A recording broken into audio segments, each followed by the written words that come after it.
জমিনকে ব্যবহার করে কোন মুতাকাব্বির, কোন দাম্ভিক, কোন অহংকার, স্বৈরাচার, খুনি, ধর্ষণকারীদেরকে আমরা জমিনে রাজত্ব উঠায় দিতে চাই না। এ জাতি ঐক্যবদ্ধ হও।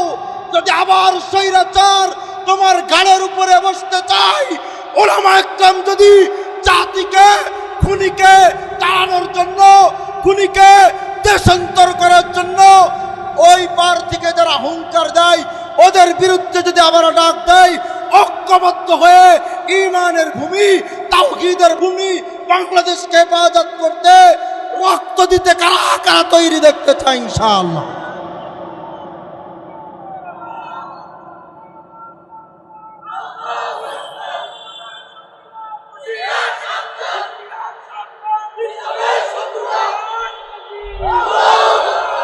রাজি আছেন তো ইনশাআল্লাহ? এই জমিনকে আমরা 53 বছর চোর আর ডাকাতদের কাছে দিয়েছি। কথা কও না কেন? এ জাতি শুনে রাখো, ঢাকাবাসী শুনে রাখো, বাংলার জমিনের মুসলমান শুনে রাখো, আমরা আমাদের বড়দের কাছে আবদার জানাই, কে খেলাফত, কে জমিয়ত, কে হেফাজত, কে চরমনাই, কে জামায়াত ইসলাম দেখতে চাই না। মুরব্বীরা ঐক্যবদ্ধ হয়ে নেককারদের দল পেশ করেন, বাঙালি জাতি আপনাদের পিছনে আমরা ছুটে যাব ইনশাআল্লাহ। রাজি আছেন তো ইনশাআল্লাহ? আর কোন স্বৈরাচার চোরদের কাছে আমরা আমাদের মাথা বিক্রি করতে চাই না। রাজি আছো তো ইনশাআল্লাহ? এই দুই হাত দিয়ে কোনোদিন গুনাহ করি নাই, এই দুইটা হাত দিয়ে কোনোদিন হারাম টাকা উপার্জন করি নাই, কাউকে কষ্ট দিব ওইটা কোনোদিন মানসিকতায় আমার ভিতরে আসে নাই, কারোর সাথে ধোঁকাবাজি করব, কাউকে ঠকাবো জীবনে কোনোদিন এটার ফিকিরও করি নাই। এজন্য আব্বা তোমারও দুইটা পায়ের ভিতর কাজ দিয়া বুঝা যায়, যদি আলেমের বাবা হইতে চাও, যদি হাফেজে কোরআনের বাবা হইতে চাও, যদি সন্তানকে নেক বানাইতে চাও, এক নাম্বার খাদ্যটাকে হালাল বানায়া দাও। হালাল খাদ্য যদি সন্তানকে খাওয়াও, সন্তানের দিল তাজা করবে কে? এ ভাই, হযরতে আবু হানিফার দিকে তাকাও। আবু হানিফা রহমতুল্লাহি আলাইহি, উনার ছাত্র আবু ইউসুফ রহমতুল্লাহি আলাইহি দাওয়াত দিয়েছেন উস্তাদকে বাড়িতে, হালাল খাদ্য পাকাইছেন নিজের কন্যাকে দিয়া। কন্যাকে বলে, ও কন্যা, ও আমার মেয়ে, আমার উস্তাদ আবু হানিফা আমার বাড়িতে আজকে মেহমান হবে, ও আমার মেয়ে, আমার ঘর থেকে তুমি সুন্দর সুন্দর খানা পাকায়া দাও। উপস্থিত জামানার কর্ণধর যুগের শ্রেষ্ঠ সন্তান উলামা একরাম, তুলাবাই আজিজ, দূর দূরান্ত থেকে আগত সমবেত দিন প্রিয়, ইমান প্রিয়, দিনদার ইমানদার মুমিন মুসলমান ভাইরা, আল্লাহ করিমের আলিশান দরবারে অজস্র অগণিত শুকুর যে আল্লাহ তাআলা আমাদেরকে দুনিয়ার সমস্ত গুনাহের মজলিস থেকে বাঁচিয়ে হেফাজত করে, দয়া আর মেহেরবানি করে আল্লাহ পাক আমাদেরকে একটা দ্বীনি মজলিস, কোরআনের মজলিস, ইলমে দ্বীনের নিসবতে নেককার আল্লাহওয়ালা উলামা একরামের সোহবতে আল্লাহ আমাদেরকে বসার তৌফিক দিয়েছেন। এজন্য শুকরিয়া আদায় করি, সকলে বলি আলহামদুলিল্লাহ। মুহতারাম হাজিরিন, নেককারদের এই যে মজমা, এই মজমার বড় আজীব দাম আছে। আল্লামা রুমি রহমতুল্লাহি আলাইহি বলেন, এক জামানা সোহবতে বা আউলিয়া বেহতারাজ সদ সালে তাআত বেরিয়া। যদি কোনো ব্যক্তি নেককারদের মজমার ভিতরে অল্প সময় বসে, কত সময়? তো এক ব্যক্তি 60 বছর যাবত রাতে দিনে ইবাদত করছে, অর্থাৎ সারাদিন রোজা রাখছে আর সারা রাত্র দাঁড়ায়া তাহাজ্জুদের নামাজ, কোরআনে কারীমের তেলাওয়াত ইত্যাদি আমল করেছে। কয় বছর? সবাই বলেন। এই আমলের খবর একমাত্র সেই আর আল্লাহই জানে, আর কেউ জানে না। তাহলে বলেন তো, এই আমলের দাম আল্লাহর কাছে কত বেশি? আল্লামা রুমি রহমতুল্লাহি আলাইহি বলেন, মিয়া, এই 60 বছর ইবাদত করে বান্দা যত সওয়াবের মালিক হয়েছে, কোনো ব্যক্তি যদি আল্লাহর জন্য নেককারদের মজমার ভিতরে অল্প সময় বসে, আল্লাহ পাক এই নেককারদের মজমার ভিতরে যে ব্যক্তি অল্প সময় বসছে, এই অল্প সময় বসার দ্বারা 60 বছর বেরিয়া রাতে দিনের ইবাদতের থেকেও বেশি সওয়াবের মালিক হয়ে যাবে। এক ব্যক্তির মনের ভিতরে বড় খটকা, বেচারা এত রাত্র দিনে ইবাদত করলো আর অল্প সময় নেককারদের মজমার ভিতরে বসে এত সওয়াবের মালিক হলো। হাকিমুল উম্মাত মুজাদ্দিদুল মিল্লাত শাহ আশরাফ আলী থানভী রহমতুল্লাহ আলাইকে জিজ্ঞাসা করেন, আশরাফ আলী, আল্লামা রুমিকে একটু বেশি বলে ফেললো না? অল্প সময় বসলে 60 বছর রাতে দিনের বেরিয়া ইবাদত থেকেও বেশি সওয়াব হয়, একটু বেশি হয়ে গেল না?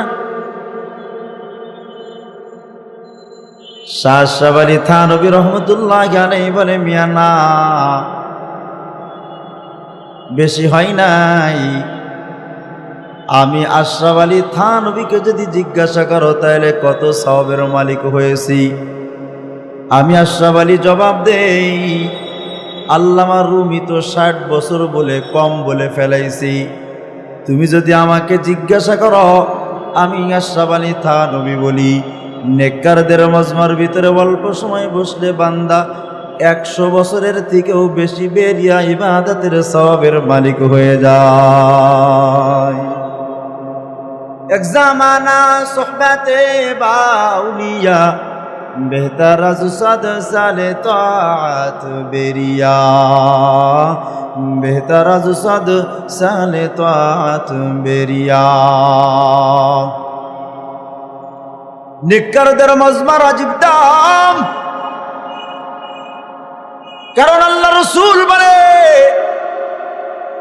হযরত আনাস ইবনে মালিক রাদিয়াল্লাহু আনহু থেকে রওয়ায়াত, সহিহ মুসনাদের ভিতরে আনাস ইবনে মালিক রাদিয়াল্লাহু আনহু থেকে হাদিস, আল্লাহর পয়গম্বর বলে, আল বারাকাতু মাআল আকাবির।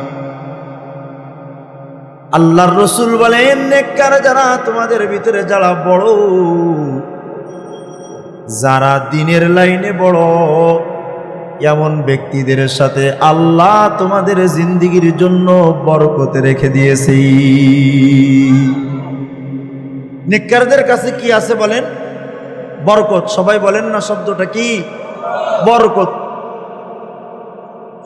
এই হাদিসটা হযরত আব্দুল্লাহ ইবনে আব্বাস রাদিয়াল্লাহু আনহুমা থেকে রওয়ায়াত। আব্দুল্লাহ ইবনে আব্বাস রাদিয়াল্লাহু আনহু বলেন, আল বারাকাতু মাআ আকাবিরিকুম, তোমাদের মধ্য থেকে যারা দিনের লাইনে বড় নেককার, আল্লাহ ওই নেককারদের কাছে তোমাদের জিন্দেগীর জন্য বরকত রেখে দিয়েছি।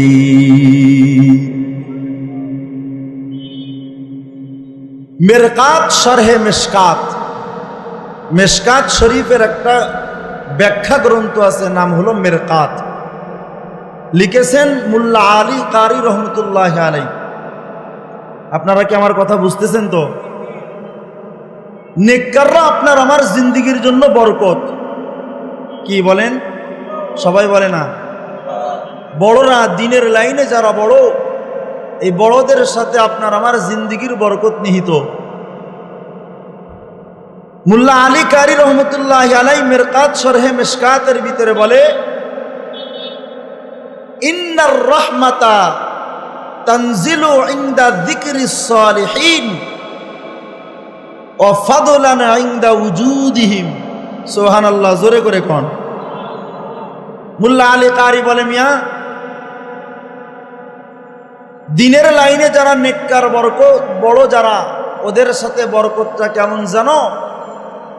নেককাররা উপস্থিত নাই, তোমাদের সামনে কোনো নেককার নাই, শুধুমাত্র নেককারদেরকে নিয়ে তোমরা আলোচনা করতেছো। কি করতেছো? এই আলোচনা করার দ্বারা ফাইন্নার রাহমাতা তানজিলু ইনদা যিকরিস সালিহিন, নেককারদের আলোচনার মজমার ভিতরে আল্লাহ অনবরত তার রহমত নাজিল করতে থাকেন। ওয়া ফাদলান ইনদা উজুদিহিম, আর এই নেককাররা যখন তোমাদের সামনে উপস্থিত থাকে তো আল্লাহ তার দয়ার ভান্ডার তোমাদের জন্য খুলে দেয়। আবু হুরায়রা রাদিয়াল্লাহু আনহু থেকে বুখারীর হাদিস 6408 নম্বর হাদিস। আবু হুরায়রা রাদিয়াল্লাহু আনহু বলেন, قال النبي صلى الله عليه وسلم إن لله ملائكة فضلا। আল্লাহ পাকের কিছু বরকতের আর কিছু রহমের ফেরেশতা আছে। ওই ফেরেশতাদের নেক আমল লেখা কাজ না, বদ আমল লেখা কাজ না। ওই ফেরেশতাদের বৃষ্টি নাজিল করা কাজ না, বাতাস নিয়ন্ত্রণ করার কাজ না, রিজিক পৌঁছানোর কাজ না। এই রহমতের ফেরেশতার একমাত্র কাজ হলো ইয়াত্তাবিউনা মাজালিসাল যিকরি। দুনিয়ার ভিতরে এই রহমতের ফেরেশতাগুলা ঘুরতে থাকে কোন জায়গায়? নেককারদের মজমা হয়, আল্লাহর জিকিরে কারা বসে আছি ওই মজলিসগুলা ওই ফেরেশতারা শুধু খুঁজতে থাকে। ফাইদা মাররু বিমাজলিসিন মাজলিসিজ যিকরি, যখন তারা আল্লাহ পাকের জিকিরের একটা মজমা পায়, আল্লাহর আলোচনার একটা মজলিস পায়,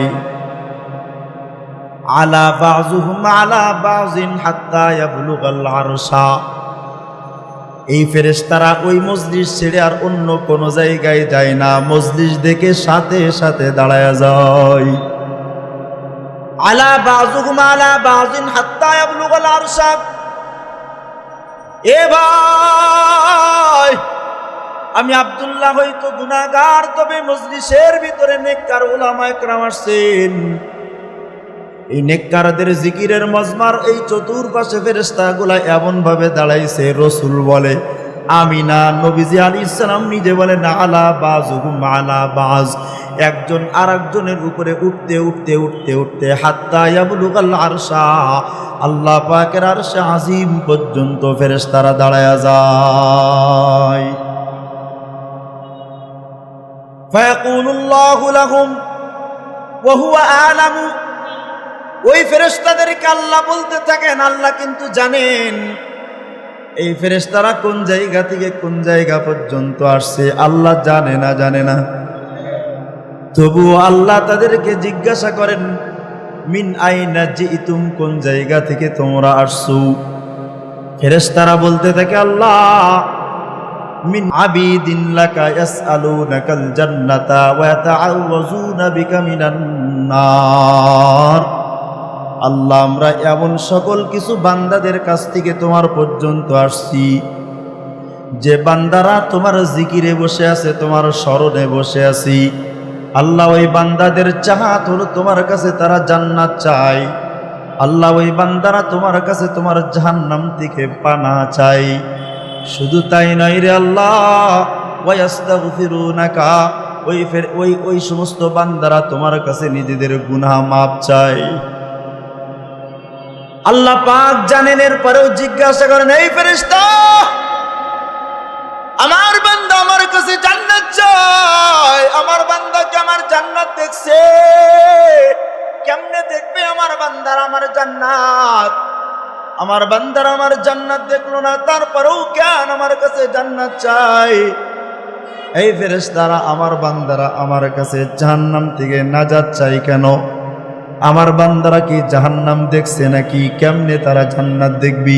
ফাকাইফা রাউহা, কেমনে তারা জাহান্নাম দেখছি, কেমনে তারা জাহান্নাম দেখবি? ওদের তো জাহান্নাম দেখার কথা না, ওদের তো জান্নাত দেখার কথা না, এরপরেও কেন ওরা জান্নাত চাই আর জাহান্নাম থেকে কেন আমার কাছে নাজাত চাই? শুনে নাও, ওরা একমাত্র আমি রব আল্লাহর জন্য যেহেতু বসছি, গফারতু লাহুম, কদ গফারতু লাহুম, আমি আল্লাহ অবশ্যই আমার ওই সব বান্দাদের মাফ করে দিলাম। ওই সকল ফেরেশতারা এবার আল্লাহর কাছে একটা প্রশ্ন করে, আল্লাহ, আপনি তো ওদের সবাইকে একবারে ঢালাও ভাবে মাফ করে দিলেন, কিছু বান্দা তো এই জিকিরের মজলিসের জন্য আসে নাই, এই মজলিসে তারা বসছে ওয়াতসলি হাজাতিল্লাহু, এই মজলিসে উদ্দেশ্য করে বাবুবাজার ব্রিজের গোড়ায় তারা বসে নাই, এই নয়া বাজার ব্রিজের গোড়ায় তারা এই মজলিসকে উদ্দেশ্য করে বাড়ি থেকে তারা আসে নাই। আসছিল চাউল কেনার জন্য, আসছিল তারা কাঁচামরিচ আর লবণ কেনার জন্য, অথবা বাড়ি তাদের যশোর, অথবা বাড়ি তাদের খুলনা, এখানে পাইকারি মাল কেনার জন্য আসছি। ও আল্লাহ, আপনার মজলিস দেখে তারা আপনার মজলিসে আপনার স্মরণে বসে গেছি, ওদেরকেও কি আপনি মাফ করে দিবেন নাকি? প্রশ্নটা বুঝছেন? হাজাতিল্লাহু, আল্লাহ ওরা তো মাহফিলের উদ্দেশ্যে আসে নাই, আসছিল দুনিয়ার প্রয়োজন মিটানোর জন্য, ব্যবসা বাণিজ্যের জন্য আসছে। আয় আল্লাহ, ওরা তো এই বাবুবাজার ব্রিজের গোড়ায় ওরা মাহফিলকে কেন্দ্র করে আসে নাই, ব্যবসার উদ্দেশ্যে আসছে, বাজারের উদ্দেশ্যে আসছে, অথবা ঋণের টাকা নেওয়ার জন্য আসছে, অথবা ঋণের টাকা দেওয়ার জন্য আসছি, মাহফিলকে উদ্দেশ্য করে আসে নাই। আল্লাহ অথচ ওরা মজলিসে বসার কারণে আপনি বলেন তাদেরকে মাফ করে দিয়েছেন। আল্লাহ, আমরা ফেরেশতাদের বুঝে আসে না, আপনি কি তাদেরকেও মাফ করে দিবেন নাকি? প্রশ্নটা বুঝছেন? তাহলে এবার যে জবাব দিব, ওই জবাবের জন্য একটা স্পেশাল সুবহানাল্লাহ বলার জন্য রেডি থাকেন। রেডি আছেন তো ইনশাআল্লাহ? ঘুমান না তো? কারা কারা জাগ্রত আছেন দেখি তো? আল্লাহু আকবার।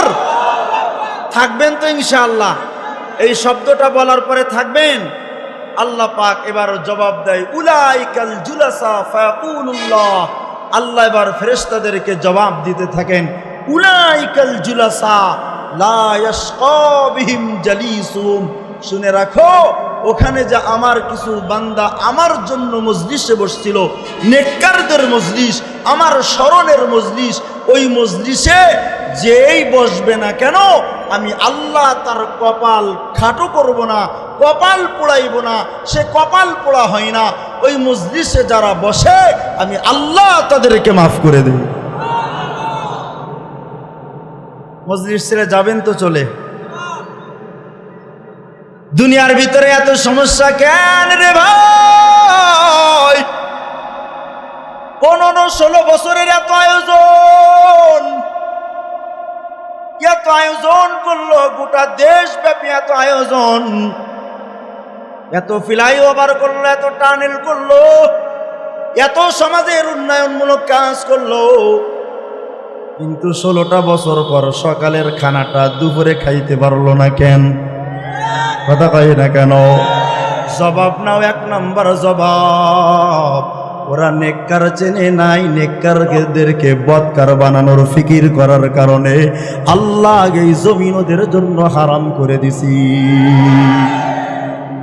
নেককার চেনে নাই। নেককাররা যদি হালাল বিবি নিয়ে রিসোর্টে ওঠে, কয় এটা হালাল না, এটা তোর জিনাকারী, এটা ফাহিশানারী। নাউজুবিল্লাহ কবে কইবেন? কয় এটা আমার হালাল বিবি, কয় না হালাল না, হারাম মহিলা নিয়ে উঠছো। মানে নেককার তো পছন্দ করেই না, নেককারকে বদকার বানানোর রাষ্ট্রীয় আয়োজন করে। কথা কয় না কেন? জোরে বলো। জমিনের ক্ষমতা মায়া, নেককার পছন্দ করবি না। ইনিল হুকমু ইল্লা লিল্লাহ। এই জমিন আল্লাহর, আল্লাহর জমিনে আল্লাহর দাসত্ব চলবে, আল্লাহর হুকুম চলবে। আল্লাহর বিরুদ্ধে গেলে ওই জমিন আল্লাহ তাদের জন্য হারাম করে দিবে, জমিনে থাকা যাবে না।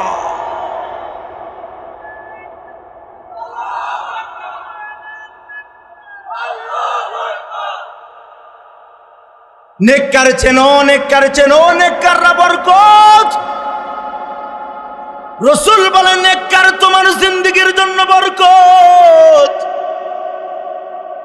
নিজেও নেককার না, নেককার পছন্দও করে না। এমনকি নেককাররা যদি বিবি নিয়ে কোনো জায়গায় যায়, নেককারকে বদকার বানানোর জন্য গোটা সব বাহিনী তার পিছনে লাগায়া দেয়। 1-2 দিন না, 3 বছর চেষ্টা করছে এটা বদকার, এটা প্রমাণ করার জন্য। কথা কয় না? জোরে বলেন না কেন? 3টা বছর ফিকির করছে, এটা তোর হালাল বিবি না, এটা তোর হারাম বিবি। বিবিও সাক্ষ্য দিছে যে আমি বিবাহিতা না। কিন্তু আমার রব পয়গম্বর ইউসুফকে যেমন ছোট্ট মাসুম বাচ্চা দিয়ে তার চরিত্র হেফাজত করেছেন, ওই মহিলার সন্তান আব্দুর রহমানকে দিয়া আল্লাহ পাক আল্লামা মামুনুল হকের চরিত্র হেফাজত করেছি। ওয়া মাকারু ওয়া মাকারাল্লাহ ওয়াল্লাহু খায়রুল মাকিরিন।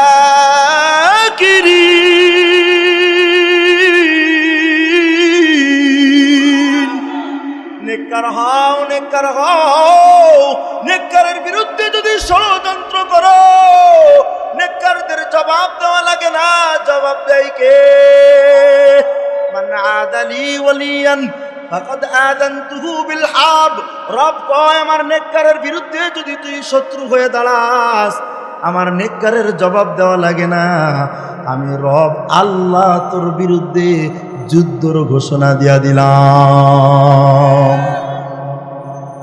কাউরে গোনে না। ওই পালাবো না, কই পালাবো? মানে কাউরে টাইম নাই, নেককারদের তো টাইমও নাই, এমনকি কোনো বিরোধী শক্তিও নাই। এই দেশ আমার বাবার দেশ। যদি বেশি এদিক সেদিক করো, সব বন্ধ করে দিমু, পানি বন্ধ করে দিমু, বিদ্যুৎ বন্ধ করে দিমু। আল্লাহ কয় জমিনের রাজত্ব পায়া নেককার চিনলি না, নেককারদের দুশ্মন বানাইলি। আমি রব এমন ভাবে তোর বিরুদ্ধে আমি আল্লাহ যুদ্ধের ঘোষণা করলাম। বিরোধী দল লাগবে না, নেককারদের লাগবে না। ছাত্র মানেই তো ল্যাংটা, ল্যাংটা পোলাপান দিয়ে তোর এই তক্তে তাউসকে আমি রব এমন ভাবে ধ্বংস করব, পা ফেরানোর জায়গা খুঁজে পাবি না। এক বক্তব্যই 16 বছরের রাজত্ব শেষ, আর এক বক্তব্যই বাবার জন্ম ভিটাও শেষ। কথা কয় না কেন? যুদ্ধের ঘোষণা করেছেন কে? আল্লাহর নাম কয় না, জোরে কও না কেন? কে? আল্লাহ। এ ভাই নেককার চেনো, নেককার চেনো। নেককার নাই কোনো তোমার আমার জন্য বরকত। যদি নেককারদের দুশ্মন বানাও তো বরকত যদি না থাকে, এত উন্নয়ন দিয়া মানুষের কাছে ভালো প্রধানমন্ত্রীও হওয়া যায় না। এত উন্নয়ন, এত উন্নয়ন, এত উন্নয়ন, উন্নয়নের শেষ নাই। তবে জনগণের কলবের ভিতরে ঢুকতে পারে নাই কেন? ওই নেককার নিজেও না, চোর গুলালে লালন পালন করছে। কথা কয় না কেন? 360 জন এমপি আর মন্ত্রী, প্রত্যেকটার পিছনে যদি তদন্ত করা হয়, সবগুলা চোর চোর চোর। চোরদের দাম ছিল, নেককারদের কি নাই? কথা কয় না, জোরে কও। আরে ভাই বোঝো, আলোচনা বোঝো তো। নেককার পছন্দ করো, নিজের জন্য বরকত, জিন্দেগির জন্য বরকত। আল বারাকাতু মা আকাবিরিকুম। 2 riwayat হাদিস বলছি। আনাস ইবনে মালিক কয় আল বারাকাতু মাল আকাবির। যারা নেককার হয়, যারা তোমাদের দ্বীনের লাইনে বড় হয়, ওদের জন্য বরকত, ওরাই তোমার জিন্দেগির জন্য বরকত। আব্দুল্লাহ ইবনে আব্বাস থেকে riwayat, আব্দুল্লাহ ইবনে আব্বাস বলে ক্বালান নবী সাল্লাল্লাহু আলাইহি ওয়াসাল্লাম, রাসূল বলে আল বারাকাতু মা আকাবিরিকুম। তোমাদের মধ্যে যারা বড়, ওরা তোমাদের জন্য বরকত। নেককার পছন্দ না, বদকার পছন্দ, সন্ত্রাস পছন্দ, গুম খুন হত্যা পছন্দ। এরা নেককারদের কাজ তো। কথা হয় না? গুম করা নেককারদের কাজ, খুন করা নেককারদের কাজ। নেককারদের হাতের ভিতরে হ্যান্ডকাফ লাগায়া, হ্যাঁ, নায়িকা গায়িকাদেরকে রাষ্ট্রীয়ভাবে সম্মাননা দিয়া, হ্যাঁ, তাদেরকে এমপি মন্ত্রী বানায়া পার্লামেন্টে নিয়ে নেককারদের বিরুদ্ধে যখন বিষাদগার করে, নেককারদের বিরুদ্ধে যখন যুদ্ধ ঘোষণা করে, নেককারদের দুশ্মন বানায়া নেককারদের মুখের উপরে থুতু নিক্ষেপ করে, তখন ওই তখতে তাউসকে ধ্বংস করার ঘোষণা দেন কে? বুঝেন তো কথা? নেককারদের দাম নাই। গায়িকা, নায়িকা, ফায়েসা সব 7 খুনের আসামি ওপেনে ঘরে কেন? দল করে তাই। কথা হয় না? কথা হয় না? দল করার কারণে 7 খুনের আসামি ঘরে। হাতের ভিতরে হ্যান্ডকাফ নাই, মানে বৎকার লালন পালন করে, আর নেককার ঢুকায়া ঢুকায়া মামুর বাড়ি ঢুকায়। কথা পাই না, নেককার ধরে ধরে মামুর বাড়ি ঢুকায়, আর বৎকারদেরকে জমিন খুলে দেয়। আমার রব কয়, আমার নেককারদের দুশ্মন বানাইছিস না, আমি আল্লাহ তোর বিরুদ্ধে যুদ্ধের ঘোষণা করছি। দেখেন, বিরোধী দল লাগে নাই। ছাত্র মানে কি জানতো? ছাত্র মানে কি? ওদের কর্মস্থল আছে, কথা হয় না, ওদের চাকরি বাকরি আছে, এ তো ল্যাংটা পোলাপানের মতোই। ছাত্র মানে ওদের তো বিবিও নাই, বউ নাই, বাচ্চাও নাই, কথা হয় না। আমি এখন একটা বিবাহিত, আমি তো ছাত্র না, আমি শিক্ষক, আমার একটা কর্মস্থল আছে, আমার একটা সংসার আছে, আমার একটা বাড়ি আছে, আমার একটা বিবি আছে, আমার একটা বাচ্চা আছে। আমাদের লাগে নাই। এমন ভাবে রব যুদ্ধের ঘোষণা করছে, ল্যাংটা পোলা পাল্লে লাগাইছে। তার হেলমেট বাহিনী লাগাইছিল, তার যত বাহিনী আছে তারা অহংকার করেছিল। 7 মিনিটও লাগবে না, 7 ঘন্টাও লাগবে না, এমন ভাবে আল্লাহ পাক উৎখাত করছে জমিনের ভিতরে। ওরা এখন গত 2-3 দিন আগে একটা লাইভ অনুষ্ঠানের ভিতরে জয় বাংলা একজন আসছে, মুখের ভিতরে মাস্ক পইরা। আমাদের একজন সাংবাদিক আছে না, ইলিয়াস, এর লাইভ অনুষ্ঠানে আসছে। চিন্তা করেন, একটা দল কতটুক বৎকার হলে পরে, একটা দল কতটুক নীতিগত আদর্শর খেলাফ হওয়ার কারণে একটা লাইভ অনুষ্ঠানেও নিজের চেহারাটা ওপেন করে দেখাইতে পারে না। চিন্তা করেন কতটুক অপরাধী হওয়ার কারণে একটা লাইভ অনুষ্ঠানে, ওখানে তো আর 2-5 জনকে তারা আক্রমণও করবে না, ধরবেও না, কিন্তু কতটুক বৎকার হওয়ার কারণে, কতটুক অপরাধী হওয়ার কারণে আগা থেকে গোড়া পর্যন্ত 6 মাস চলে গেছে, একজনও চেহারা পর্যন্ত দেখাইতে পারে না। কথা কই না কেন? জোরে কও, নেককার হও, নেককার হও। নেককার পছন্দ করো রে আব্বা, নেককার যদি পছন্দ করো, আমার রব তোমার জিন্দেগির ভিতরে বরকত দান করবে। হে ভাই তাকাও, নেককাররা ভালা ভোলা থাকে, নেককারদের অত সুন্দর দেখাই না। আব্দুল্লাহ ইবনে মুবারকের দিকে তাকাও, গভীর রজনীতে আব্দুল্লাহ ইবনে মুবারক তাহাজ্জুদের পর আব্দুল্লাহ ইবনে মুবারক এলাকার ভিতরে ঘুরে ঘুরে বেড়াইতেন। হঠাৎ করে একদিন এক কবরস্থানের পাশে গেছেন। এক কবরস্থানের পাশে গিয়া দেখে কবরস্থানের ভিতরে 2 জন ব্যক্তি বসে কিসের যেন লিস্টি বানাইতেছে। আব্দুল্লাহ ইবনে মুবারক ডাক দিয়া বলে, এ আল্লাহর বান্দারা, কে গো তোমরা এত রাত্রে কবরস্থানের ভিতরে বসে বসে কাদের লিস্টি বানাও? আল্লাহর 2 বান্দা আগন্তুক ডাক দিয়া কয়, ও পথিক, আমরা দুনিয়ার সাধারণ কোনো মানুষ না, আমরা আসমান থেকে আসছি, আমরা রহমতের ফেরেশতা। এই গভীর রজনীতে কবরস্থানের ভিতরে বসে বসে এই এলাকার ভিতরে যত নেককার আছে, নেককারদের লিস্টি করতেছি। আব্দুল্লাহ ইবনে মুবারক ডাক দেয়া কয়, এ আল্লাহর ফেরেশতা,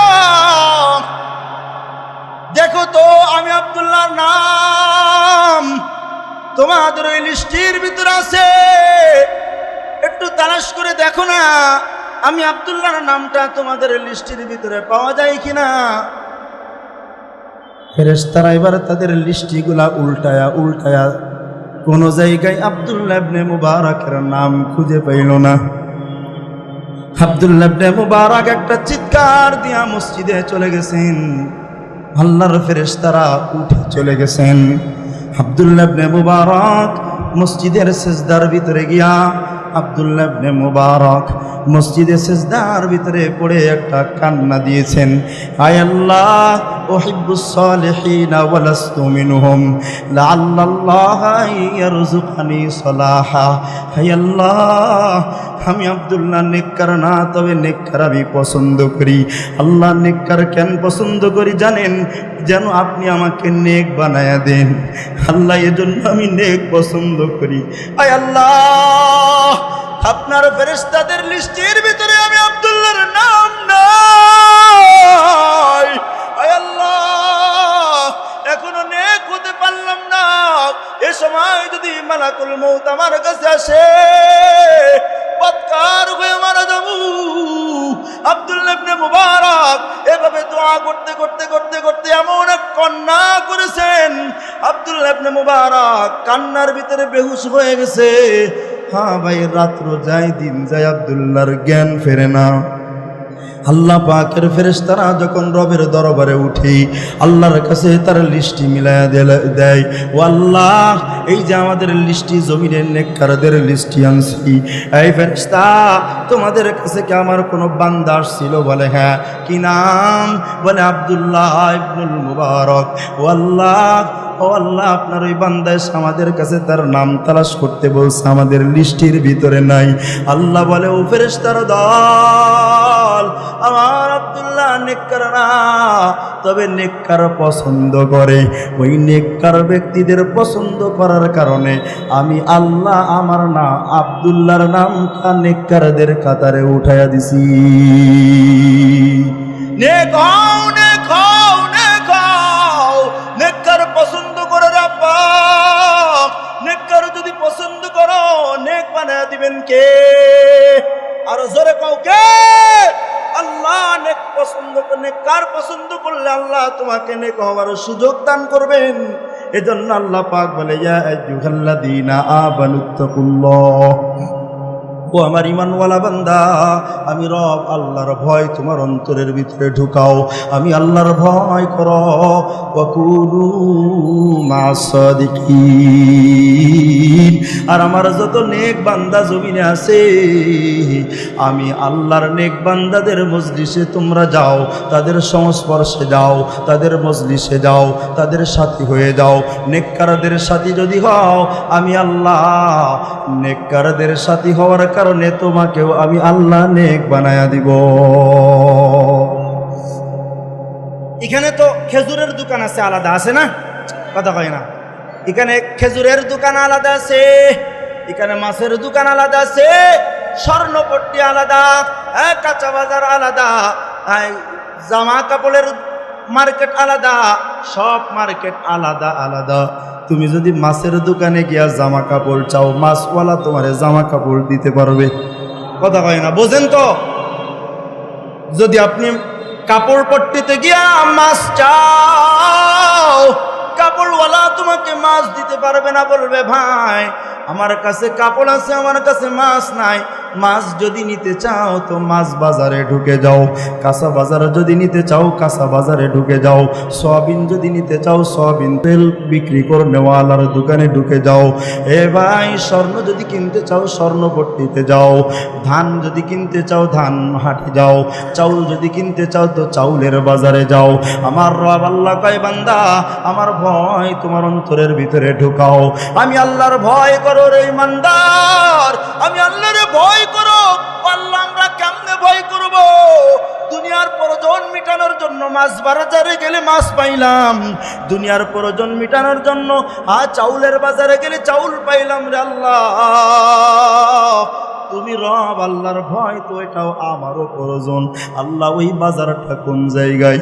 আল্লাহ তোমার ভয় কোন জায়গায় গেলে পাবো? আল্লাহ তোমার ভয়ের দোকান কই?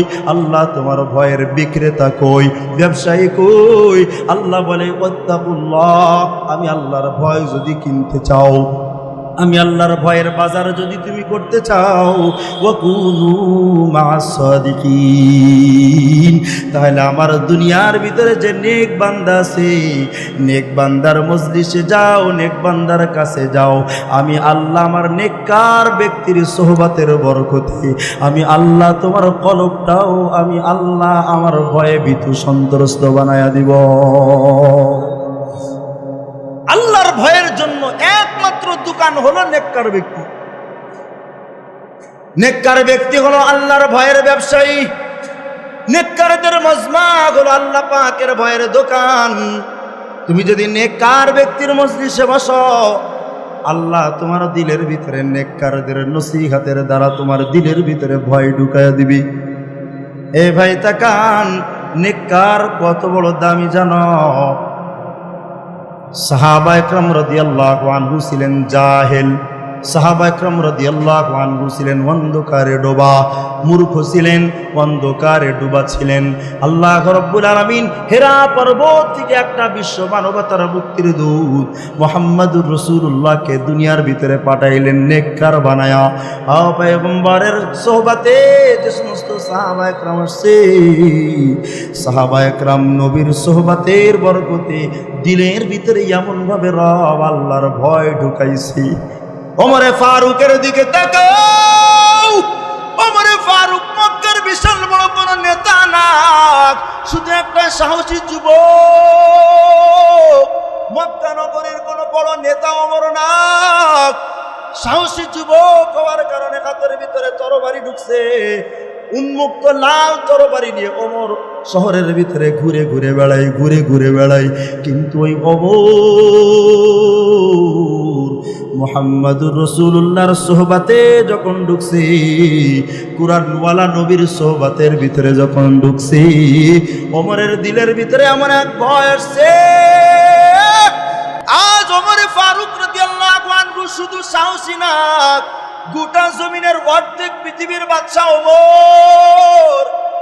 কিন্তু ওমরের হাতের ভিতরে বৎকারের তরবারি নাই, ওমরের হাতের ভিতরে মানুষ খুন করার জন্য আজকে কোনো তরবারি নাই, গুম করার ফিকির ওমরের নাই। ওমরের দিলের ভিতরে এমন ভাবে ভয় ঢুকছি, অর্ধ জাহানের বাদশাহ। কিন্তু ওমর ফারুক বলে, আমার এই খিলাফতের জামানায় ফুরাত নদীর তীরে যদি একটা কুত্তাও না খায়া মারা যায়, না জানি আল্লাহ ওই কুকুরের ক্ষুধার কারণে কিয়ামতের ময়দানে আমাকে আসামির কাঠ গড়াই দাঁড় করাইয়া দেয়। সোহবতে সালেহ তোরা সালেহ কুনন্দ, সোহবতে তালেহ তোরা তালেহ কুনন্দ। আই বেরাদার দুরবাজ আজ ইয়ারে বুদ, ইয়ারে বদ বদ তরবুয়াদ আজ মারে বদ, ইয়ারে বদ বদ তরবুয়াদ আজ মারে বদ। বহকে দাতি পাকে আল্লাহ সমাদ। নেক হও, নেক হও, নিজেও নেক হও, সন্তানগুলাকেও নেক বানানোর ফিকির করো, ভাইটাকেও নেক বানানোর ফিকির করো। এ পর্দার মা, পর্দার ভিতরে যারা আছো, নিজেও নেক হও, সন্তানগুলাকেও নেক বানাও, স্বামীটাকেও নেক বানাও, বাবাকেও নেক বানাও, ভাইকে নেক বানানোর ফিকির করো রে মা। ও মা, তুমি যদি নেক হও, গোটা দুনিয়া নেক হয়ে যাবে রে মা। হে আম্মা জান তাকান, তোমার হাতের ভিতরে একটা সুই থাকে। সুই কি থাকে জোরে বলেন, সবাই বলেন তো কি থাকে? একটা মায়ের কাছে যদি একটা সুই থাকে, সুই, আর ওই সুইটা যদি মা নাড়াচাড়া করতে থাকে, দুনিয়ার কোনো পুরুষের হ্যাডাম নয় যে ওই সুইয়ের পিছনের ছিদ্রের ভিতরে দিয়ে কোনো সুতা ঢুকাবে। কথা বল না কেন? কারোর হাতে যদি সুই থাকে, সুই, আর সে যদি সুইটা এভাবে নাড়াচাড়া করতে থাকে, দুনিয়ার কোনো পুরুষ ওই সুইয়ের পিছন দিয়ে সুতা ঢুকাইতে পারবে? কথা বল না কেন? এই জামানার মা বোনরা যদি নেক হয়ে যায়, মা বোনরা যদি পরকীয়ার কোনো সুযোগ না দেয়, খোদার কসম করে বলি, দুনিয়ার কোনো পুরুষের সাধ্য নাই কারোর ইজ্জত হারাম করবে। কথা বলেন না কেন? আর সমাজ, জাতি সব নষ্ট মার বোনদের কারণে। নিজে অনেক না, সন্তানকে অনেক বানানোর ফিকির করে না। এ মা তাকাও, খাজা মঈনুদ্দিন চিশতি আজমিরির দিকে তাকাও। খাজা মঈনুদ্দিন চিশতি মার কাছে গিয়া বলে, মা, একটা বয়ান করছি মাত্র, এক বয়ানে 90,000 বিধর্মী আমার কাছে মুসলমান হয়ে গেছে। কয় হাজার? জোরে কও। এক বয়ান করেছি, এক বয়ানে মা 90,000 মানুষ আমার হাতে কালেমা পড়ে মুসলমান হয়ে গেছি। খাজা মঈনুদ্দিন চিশতি আজমিরির মা বলে, ও খাজা মঈনুদ্দিন, এটা তোমার কোনো ক্রেডিট না, এটা হলো আমি মায়ের আমলের বরকত। এ মঈনুদ্দিন, তুমি যখন গর্ভের ভিতরে থাকতে আমি চেষ্টা করতাম, ও খাজা মঈনুদ্দিন, তুমি যখন দুনিয়ার ভিতরে আসছো, যতবার তোমার মুখের ভিতরে আমি দুধ দিয়েছি, প্রতিবার উজু করেছি, আর উজু দেওয়ার আগে বিসমিল্লাহ পড়ে পড়ে তোমার মুখের ভিতরে আমি দুধ উঠাইয়া দিছি। ও খাজা, ও মঈনুদ্দিন, আমার ওই আমলের বরকতে আমার রব আল্লাহ তোমার জবানের ভিতরে এত নূর দান করে দিছি। ইয়া বাজান তাকাও, ইব্রাহিম ইবনে আদম রহমতুল্লাহ জানের দিকে তাকাও। ইব্রাহিম ইবনে আদম বলখ নগরীর বাদশাহ হয়ে গেছে। বাদশাহী পায়াও ইব্রাহিম ইবনে আদম নেককার আছে, কারণ উনি বদকার হয় নাই। যেখানে যায় ইব্রাহিম ইবনে আদম ওই জায়গায় রব আল্লাহরে স্মরণ করে। এমন কোনো জায়গা নাই বিছানায় যায় তবু রব আল্লাহরে স্মরণ করে। কেন জানো? বাদশাহ হয়েও রব আল্লাহরে ইব্রাহিম ইবনে আদম কেন বলে নাই জানো? উনার বাবার জিন্দিগিটা তালাশ করে দেখো। উনার বাবার জীবনে একদিন মাত্র বিবাহ করার পর শুধুমাত্র রাতের ইবাদত বাদ দিয়া একবার মাত্র উনি উনার বিবির সঙ্গে হালাল সম্পর্ক করেছিল। ওই একবার বিবির সাথে সঙ্গম করার কারণে ওই সহবাসের দ্বারা যে সন্তান গর্ভে আসছে, ওই সন্তানের নাম ইব্রাহিম ইবনে আদম। বাবার নেক আমলের বরকত। বাবা নেককার তো সন্তান অনেক হয়, মা নেককার তো সন্তান অনেক হয়। নেককার হব তো ইনশাআল্লাহ, নেককার পছন্দ করবো তো ইনশাআল্লাহ। কারা কারা দুই হাত উঁচা করেন, নেককার পছন্দ করবো তো ইনশাআল্লাহ। এ আব্বা জান, ছোট্ট করে একটা আরজ তোমার উপরে রাখি, নিজেও নেক হও। নেক হওয়ার একমাত্র তরিকা হলো নেককারদের কাছে কাছে যাওয়া।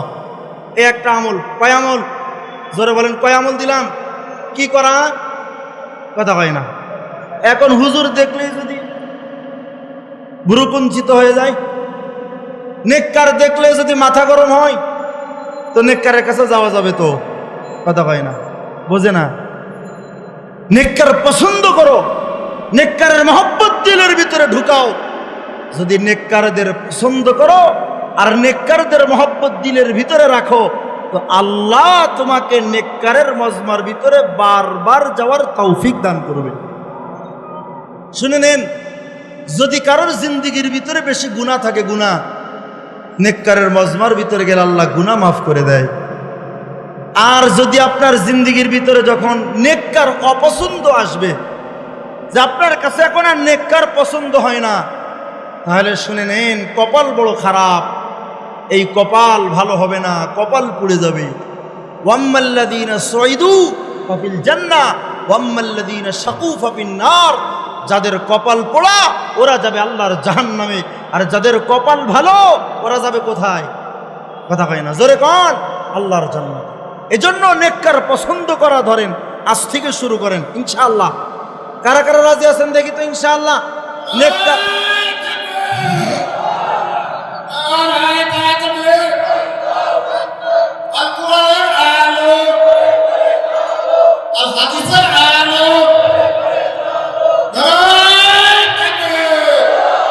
নেককার পছন্দ করবো তো ইনশাআল্লাহ।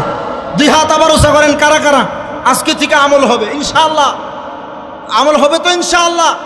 আজ থেকে নেককার শুধু পছন্দ করব, কিছু করতে পারি আর না পারি, নেককার পছন্দ করব, এই গুণটা আনতে পারবো তো ইনশাআল্লাহ? তাহলে কি হবে? আল্লাহ হেদায়েতের ফয়সালা করবেন। দেখেন, পয়গম্বর মুসা আলাইহিস সালাতু সালামের যে আল্লাহ তাওরাত দান করেছিলেন, পয়গম্বর মুসা আলাইহিস সালামকে আল্লাহ একটা কিতাব দান করেছিলেন, আসমানি 4 কিতাবের একটা বড় কিতাব তাওরাত। কি কিতাব? জোরে কোন, জোরে বলেন। তাওরাত কিতাব। এই তাওরাত কিতাবের ভিতরে, এই তাওরাত কিতাবটা পৃথিবীর ভিতরে 3 জন মুখস্থ করছেন। একজন হলো পয়গম্বর মুসা, 2 জন হলো উনার ভাই নবী পয়গম্বর হারুন, আর 3 নম্বর হলো কারুন। কি কথা কয় না দেখি? বুঝতেছেন আমার কথা? তাওরাত কিতাবের হাফেজ কয়জন ছিল? 3 জন। একজন হলো মুসা আলাইহিস সালাম, হারুন আলাইহিস সালাম 2 নম্বর, আর 3 নম্বর হলো কারুন। কারুন রাতেও তাওরাত মুতালা করে, দিনেও তাওরাত পড়ে। তাওরাত ছাড়া কারুন আর কিছুই বোঝে না। পড়তে পড়তে পড়তে পড়তে তাওরাত মুখস্থ করে ফেলাইছেন। পয়গম্বর মুসা আলাইহিস সালামের ইবাদত বন্দেগী দেখা, তাওরাত কিতাব পড়া দেখা মোহিত হয়ে গেছেন। নিজের আপন বড় বোন ফাতেমাকে কারুনের সঙ্গে বিবাহ করায় দিছে। কার সাথে? কারুনের সাথে। এখন বিবাহর পর কারুন তো খবরই নাই না, সারাদিন তাওরাত পড়ে। বাসর ঘর পর্যন্ত গেছে, তাওরাতটা হাতের ভিতরে নিয়ে বাসর করতে গেছে। সারাদিন তাওরাত দিতে কিতাবের মুতালা কারুনের। সংসারে বাজার নাই, সদাই নাই, কারুনের খেয়াল নাই, কারণ সব সময় কারুন তাওরাত নিয়ে ব্যস্ত। পয়গম্বর মুসা আলাইহিস সালামের বোন ফাতেমা কালিমুল্লাহ মুসাকে গিয়া বলে, ভাই কার সঙ্গে বিবাহ করাইলেন? ও তো সংসারের কোনো খোঁজ খবর নেয় না, সারাদিন শুধু তাওরাত নিয়ে পড়ে থাকে। পয়গম্বর মুসা আলাইহিস সালাম বলল, বোন টেনশন করো না, ওর ইবাদত করতে দাও। ও যে কিতাব পড়ে, কিতাব পড়তে দাও, ওরে বাধা দিও না। তোমার সংসার চালানোর জন্য আমি তোমার কাছে একটা পরশ পাথর দিয়া গেলাম। ও বোন, বাজার সদাই যদি না থাকে, এই পরশ পাথরের সাথে তুমি লোহা লাগাইলে আল্লাহ স্বর্ণ বানায়া দিবে। বাজার যখন না থাকে, বোন ফাতেমা পরশ পাথরের সাথে লোহা লাগাইলে স্বর্ণ হয়। একদিন স্বর্ণ বানায়া কারুনের কাছে বিক্রি করতে দিছে। এগুলা বাজারে বিক্রি করে একটু আমার বাজার সদাই দিয়ে আপনার তাওরাত আপনি পড়েন। কারুন স্বর্ণ নিয়ে বাজারে গেছে, গোটা স্বর্ণপট্টি ঘুরছে। এত সুন্দর স্বর্ণ দেখে স্বর্ণকার বলছে, ভাই এই স্বর্ণ তুমি কোত্থেকে পাইলা? ভাই আমার বিবির কাছে ছিল, অত গুরুত্ব দেয় নাই। ঠিক আছে, টাকাও দিছে, মোটা অঙ্কের টাকা, অনেক দিনের বাজার করে আনছে। আবার অনেক দিন পর বাজার ফুরাইয়া গেছে, বোন স্ত্রী আবার কিছু স্বর্ণ ওনার কাছে দিছে যে যান, আজও বাজার ফুরাইয়া গেছে, কিছু বাজার সদাই নিয়ে আসেন। কারণ আজও বাজারে গেছে, বাজারে গিয়া স্বর্ণ বিক্রি করে আজও বাজার সদাই যখন করবে, স্বর্ণ বিক্রির সময় স্বর্ণকার কয়, আজকে আপনি এই স্বর্ণ কোথায় পাইছেন, এটার উৎস না বললে আমি আপনার স্বর্ণ নিব না। ভেজালের জামানায় যদি টাটকা জিনিস আসে তো পেট খারাপ করে না? স্বর্ণকার কয়, কোত্থেকে স্বর্ণ পাইছেন, উৎস বলেন। কয় আমার বিবি দিয়েছে। যান বিবির কাছ থেকে শুনে আসেন স্বর্ণ কোথায় পাইছে। কারণ এবার বিবির কাছে এসে কয়, বিবি স্বর্ণ কোত্থেকে পাইলা? এত দামি সুন্দর স্বর্ণ তো জগতের ভিতরে আর কোনো জায়গায় নাই। বোন মুসা আলাইহিস সালামের বোন ফাতেমা ডাক দেয়া কয়, স্বামী আমার ভাই আমার কাছে একটা পরশ পাথর দিয়েছিল। ও স্বামী, ওই পরশ পাথরের সঙ্গে যখন আমি এই লোহাগুলা লাগাই দিই তো স্বর্ণ হয়ে যায়। স্বামী রে, এই যে দেখেন সেই পরশ পাথর। এবার কারুন কয়, পাথরটা আমার কাছে দাও। কারুন পাথর নিচে হাতে নেওয়ার পর এবার লোহা লাগায় আর থাকায় দেখে স্বর্ণ হয়ে যায়। সম্পদের মোহ আছে না নাই? কথা কয় না? যুজ্জিনা লিন-নাসি হুব্বুশ শাহাওয়াতি মিনান নিসা ওয়াল বানিনা ওয়াল কানাতিরিল মুকান্তরাতি মিনাজ-যাহাব ওয়াল ফিদ্দা। এই যে আয়াতে কারিমা, এই আয়াতে কারিমার ভিতরে আল্লাহ বলে, আমি আমার গোটা মানব জাতিকে দুইটা জিনিসের মহব্বত দিয়েই সৃষ্টি করছি। এক নম্বর বিবি নারী এবং সন্তানের মহব্বত, দুই নম্বর হলো মালের মহব্বত। মাল কি কি? ওইগুলো আল্লাহ একটার পর একটা, যাহাব ওয়াল ফিদ্দা ওয়াল খাইলিল মুসাওয়াতি মিনাত, এই আল্লাহ পাক এরপরে ধারাবাহিকভাবে শুধু মালের কথাই বর্ণনা করেছেন। তাহলে মালের মহব্বত, নারীর মহব্বত সৃষ্টিগতভাবে দিয়েছেন কে? কথা হয় না, কে? এবার কারুনের কাছে যখন পরশ পাথর আসছে তো লোহা লাগাই স্বর্ণ হয়, লোহা লাগাই স্বর্ণ হয়। এখন এই স্বর্ণর মহব্বত দিলের ভিতরে এমন ভাবে ঢুকছে, কোথার তাওরাত কই জায়গায় চলে গেছে। সম্পদের মহব্বত যখন দিলের ভিতরে ঢুকছে তো আজ আর তাওরাতের কোনো খবর নাই। তাওরাত কিতাব চলে গেছে, কারুনের সামনে থেকে তাওরাত নাই, তাওরাত কিতাব চলে গেছে। স্বর্ণ বানাই, স্বর্ণ বানাই, স্বর্ণ বানাই, সারাদিন কাম স্বর্ণ বানানো। বানাইতে বানাইতে বানাইতে এত সম্পদওয়ালা হয়ে গেছে কারুন। 70,000 শুধু ঘোড়াই ছিল কারুনের গোডাউনের চাবি বহন করার জন্য। গোডাউনের চাবি বহন করত 70টা ঘোড়া। 70টা ঘোড়া শুধু গোডাউনের চাবি বহন করত। কত সম্পদের মালিক! এমন সম্পদের মালিক ঢাকার শহরে তো অনেক ব্যবসায়ী নাই, কথা ভাই না, আছে? কিন্তু মোটামুটি তো হুজুরদের থেকে তো মোটামুটি নেককারদের থেকে তো মোটামুটি বড় ব্যবসায়ী অনেক লোক আছে, নাই মনে হয় নাকি? জোরে কন না কেন? এ নয়া বাজারে অনেক বড় বড় ব্যবসায়ী নাই? দেশ বিদেশে ইম্পোর্ট আউটপুটের ব্যবসা আছে না? কথা কয় না দেখি, জোরে কন। তো সম্পদের একটা ক্রীড়াপোক আছে, ক্রীড়াপোক।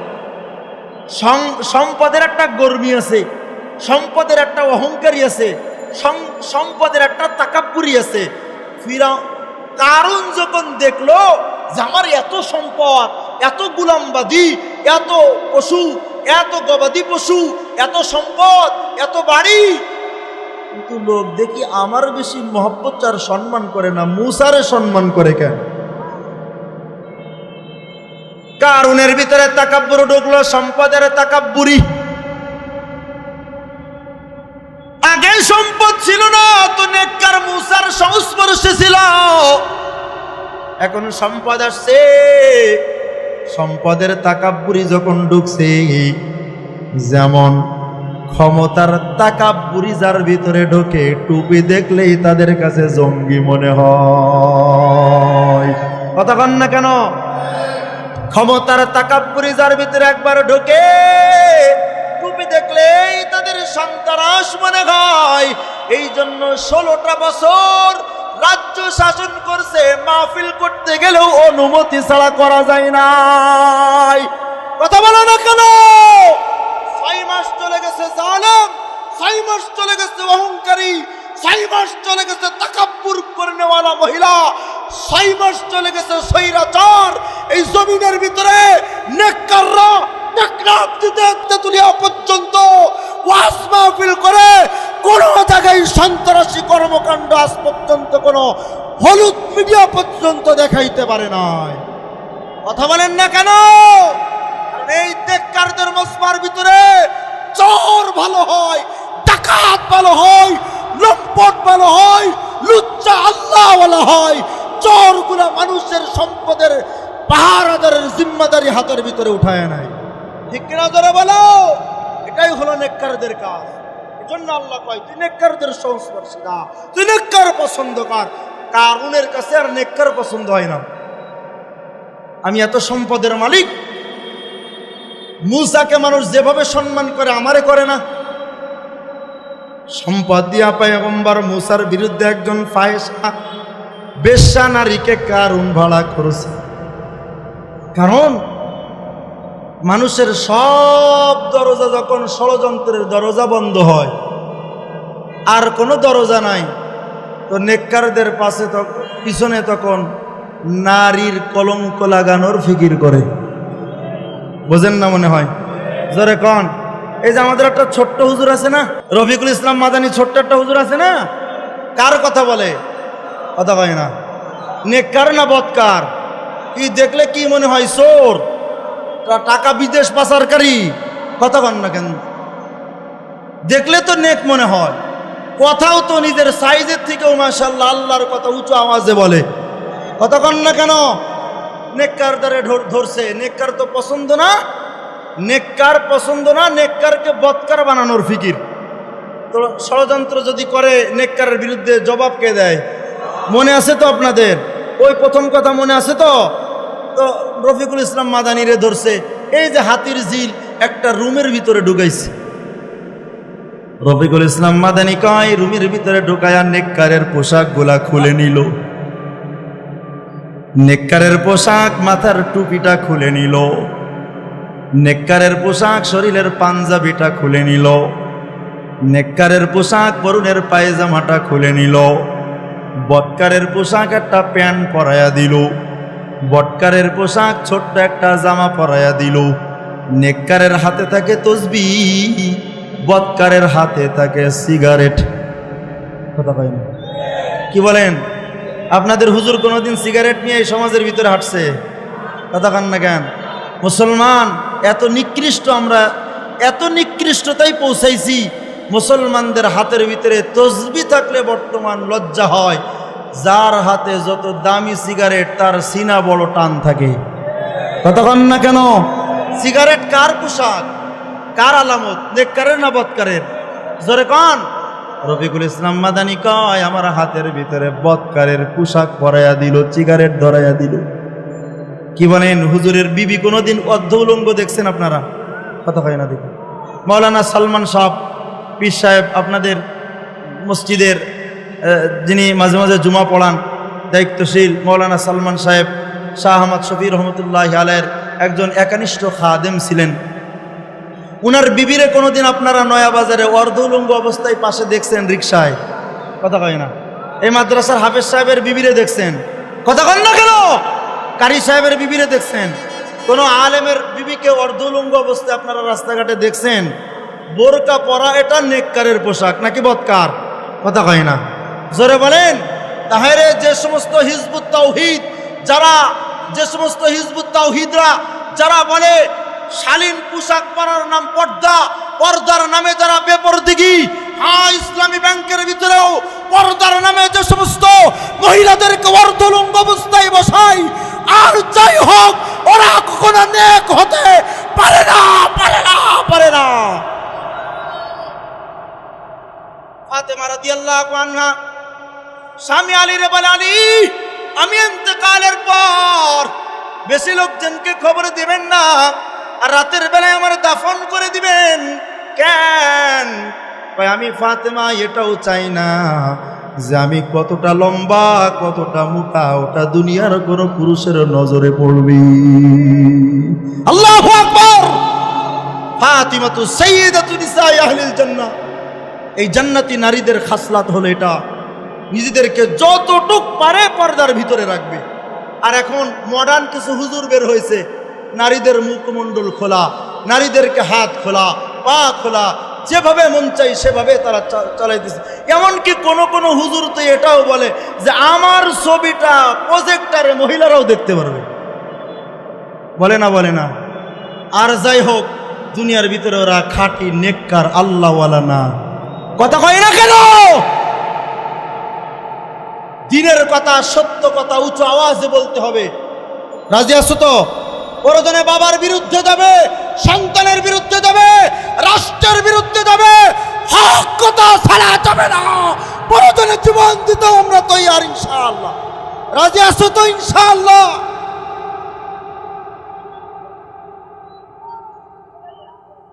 মুহতারাম হাজিরিন, পয়গম্বর মুসার বদকার বানানোর জন্য কারুন একটা ফায়সা নারী বাড়া করছে। যেমন মাওলানা রফিকুল ইসলাম মাদানির পাশে একটা অর্ধলঙ্গ নারী দাঁড় করে দিছি, হাতের ভিতরে সিগারেট, পাশে একটা অর্ধলঙ্গ নারী, ডান পাট একটা ওয়ালের সঙ্গে এভাবে বাঁধাই, এভাবে উঁচা করে দেওয়া একটা ছবি উঠাইছি। মানে নেককার পছন্দ তো করেই না, নেককারকে বদকার বানানোর ফিকিরি তারা করে। মৌলানা রফিকুল ইসলাম মাদানী কয় আমারে যে আপনারা এইগুলা করতেছেন, এগুলাকে আপনাদের প্রধান ডিবি হারুন জানে নাকি? যারা মৌলানা রফিকুল ইসলাম মাদানীর সামনে দাঁড়ানো, ওরা কয় জানে না, মানে উনি তো করাইতেছে।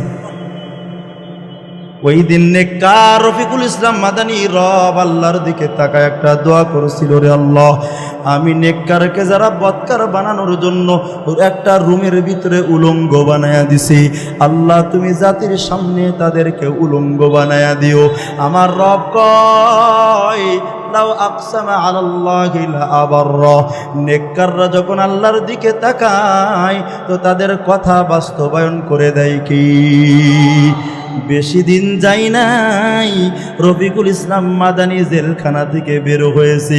13 বছরের একটা ছোট্ট বালিকার দ্বারা হাউন আঙ্কেলের 3 ইঞ্চি গোটা জাতি দেখছি। কথা কই না কেন? এ ভাই নে খাও, নে খাও, নে পছন্দ করো, হেদায়েতের দৌলত দান করবে আল্লাহ। তাকায় দেখো কারুনের দিকে, কারুন একটা মহিলা ভাড়া করছে, এই মহিলা এত টাকা দিব, সম্পদের অহংকার, সম্পদের গৌরব, এত টাকা তুমি পাইবা, একটা কাজ করা লাগবে। কি কাজ? কই যে আমার শত্রু একজন আছে, তার নাম হলো মুসা কালিমুল্লাহ। আমি এলাকার ভিতরে একটা সালিশ বসাইব, বিচার বসাইব। এই ফায়সা নারী, বেশ্যা নারী, তুমি শুধুমাত্র এত টাকার বিনিময় আমার শত্রু মুসার সম্পর্কে একটু তুমি কালিমা লেপন করে দিবা। তুমি জনগণের সামনে শুধু একটা কথা বলবা, মুসা আলাইহিস সালাম আমার সঙ্গে জিনা করছে। নাউজুবিল্লাহ কোন, আরো জোরে কোন নাউজুবিল্লাহ। এ ভাই, কারণ এই যে মহিলা ভাড়া করছে কিসের দ্বারা? জোরে কোন, সম্পদের অহংকারের দ্বারা। সম্পদে বেশি তো নেককার পছন্দ না। হ্যাঁ, গোটা এলাকার মানুষজনকে বসাইলো, কারণ গোটা মানুষদেরকে একসাথে বসায়া মহিলাকে এক পাশে বসাইছে, পয়গম্বর মুসাকে আর এক পাশে বসাইছি। সমস্ত মানুষের সামনে পয়গম্বর মুসার দিকে ওই মহিলাকে তাক করায়া বলে, এই মহিলা বলো, মুসা তোমার সঙ্গে কি অপকর্ম করছি? যে অহংকারী হয় ওর ভিতরে আদব থাকে না, কিন্তু গুনাহগার হইলেও যদি নিজেকে গুনাহগার মনে করে তো আদব বলা হয়। কথা কয় না? ওই মহিলা অহংকারের সাথে না। এ ভাই, নেককার দেখো, নেককার চেনো, নেককারের বরকত দেখো। ওই মহিলা তাকাব্বুর করে নাই, অহংকার করে নাই, নিজেকে গুনাহগার মনে করে বিনয়ের নজর দিয়া নবুয়তি চেহারা পয়গম্বর মুসার চোখের দিকে তাকাইছি। অহংকারের সাথে না আদবের সাথে? এই কথাটা মনে করেন কিসের সাথে? মুখস্থ করেন। নেককারদেরকে যখন দেখবেন অহংকারের চোখ দিয়ে না আদবের চোখ দিয়ে? এখন তাকায়া দেখো আমার রব, আল্লাহু আকবার, আমার রব আল্লাহ উপরে থেকে ফায়সালা করছেন। ওগো নারী, তুমি বেশ্যা নারী হতে পারো, তুমি খারাপ হতে পারো, তবে আদবের সাথে নেককারের চেহারা দেখার কারণে আমি আল্লাহ তোর জিন্দিগির গুনাহ মাফ করায়া পয়গম্বর মুসার নেককারের সামান্য সোহবতের বরকতে আমি আল্লাহ তোর অন্তরটাকে হেদায়েতের আলো দিয়া ঘুরাইয়া দিলাম। মহিলা তাকাইছে আদবের নজর দিয়া মুসার দিকে। আদবের নজরে যখন নেককার মুসার নজরের দিকে তাকাইছে, সাথে সাথে কলবটা আল্লাহ পরিবর্তন করে দিয়েছেন। আল্লাহ পাক যখন অন্তর পরিবর্তন করে দিছেন, ওই নারী তাকায়া কয়, ও এলাকার মানুষেরা শোনো, নেককার মুসা আমার সঙ্গে জিনা করে নাই, কারণ সম্পদের অহংকারে আমাকে সম্পদ দিয়ে ভাড়া করছি, আমি যেন মুসার চরিত্রের উপরে জিনার কালিমা লেপন করি। ওয়ামাকারু ওয়ামাকারাল্লাহ ওয়াল্লাহু খায়রুল মাকিরিন। এ ভাই, সম্পদের গরমের কারণে নেককার অপছন্দ করো না। তুমি মসজিদের সভাপতি হতে পারো, হ্যাঁ, মসজিদের সেক্রেটারি, মাদ্রাসার সভাপতি হতে পারো। তোমার এই শহরের ভিতরে, এই বাবুবাজার ব্রিজ নয়া বাজারের ভিতরে তোমার বড় ব্যবসাও থাকতে পারে। ওরে আব্বাজান, দুইটা বাড়ির মালিকও তুমি হইতে পারো, তুমি লঞ্চের মালিক হইতে পারো, তুমি ট্রলারের মালিক হইতে পারো, কিন্তু নেককার যারা তোমার অধীনে ইমাম আছে, মুয়াজ্জিন আছে, খাদেম আছে, সম্পদের অহংকারের কারণে ওদের সঙ্গে দুর্ব্যবহার করো না।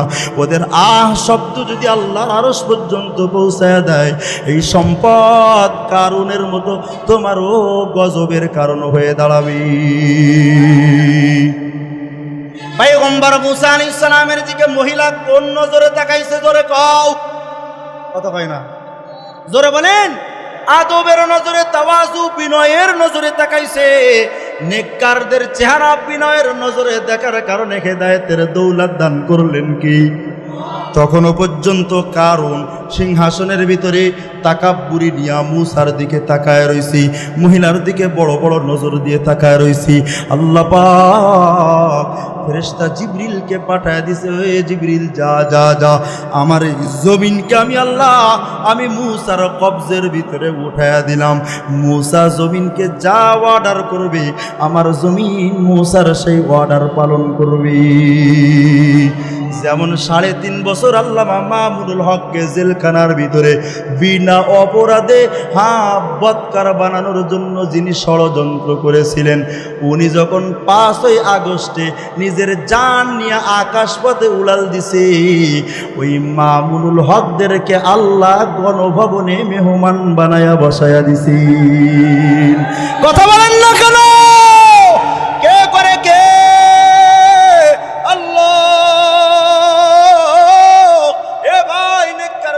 দিল থেকে পছন্দ করো, কারণ তখন তাকাব্বুর করতেছে মূসার সামনে দাঁড়ায়া। আল্লাহ পয়গম্বর মূসাকে যখন খবর দিয়া দিল, মূসা পয়গম্বর জমিনকে বলে, জমিন আমার দুশ্মন কারুনের পায়ের গুছা পর্যন্ত গিলে ফেলাও, গোড়ালি পর্যন্ত গিলে ফেলাইছি, হাঁটু পর্যন্ত গিলে ফেলাও, হাঁটু পর্যন্ত গিলে ফেলাইছি, কোমর পর্যন্ত গিলে ফেলাও, কোমর পর্যন্ত কারুনকে গিলে ফেলাইছি, বুক পর্যন্ত গিলে ফেলাও, বুক পর্যন্ত গিলে ফেলাইছি। ওই সময় নিজের জান বাঁচানোর জন্য কারুন এবার পয়গম্বর মূসারে বলাল, ও মূসা আমারে মাফ করা যায় না, আমারে মাফ করে দাও, আমারে মাফ করে দাও। হ্যাঁ ভাই তাকাও, তোমার আমার রব আল্লাহ মূসার মনটা নরম বানায়া দেয় নাই। মূসা কয় না, তোর মতো অহংকার আর তাকাব্বুরের শাস্তি হলো তুই ডুবেই যাবি, উঠবার পারবি না। একবার যে পালায়ন করেছেন 5ই আগস্টে, চট করে ঢুকে পড়তে চাইতেছেন, আমরাও বলি একটু ঢুকে দেখেন, নিজের হাড্ডি গোশতও খুঁজে পাওয়া যাবে না। কথা বলো না কেন? এই জমিনকে ব্যবহার করে কোন মুতাকাব্বির, কোন দাম্ভিক, কোন অহংকার, স্বৈরাচার, খুনি, ধর্ষণকারীদেরকে আমরা জমিনে রাজত্ব উঠায় দিতে চাই না। এ জাতীয় ঐক্যবদ্ধ হও। যদি আবার স্বৈরাচার তোমার ঘাড়ের উপরে বসতে চাই, ওলামায়ে কেরাম যদি জাতিকে, খুনিকে তাড়ানোর জন্য, খুনিকে দেশান্তর করার জন্য ওই পার থেকে যারা হুঙ্কার দেয়, ওদের বিরুদ্ধে যদি আবার ডাক দেয়, ঐক্যবদ্ধ হয়ে ঈমানের ভূমি, তাওহীদের ভূমি বাংলাদেশকে হেফাজত করতে রক্ত দিতে কারা কারা তৈরি দেখতে চাই ইনশাআল্লাহ।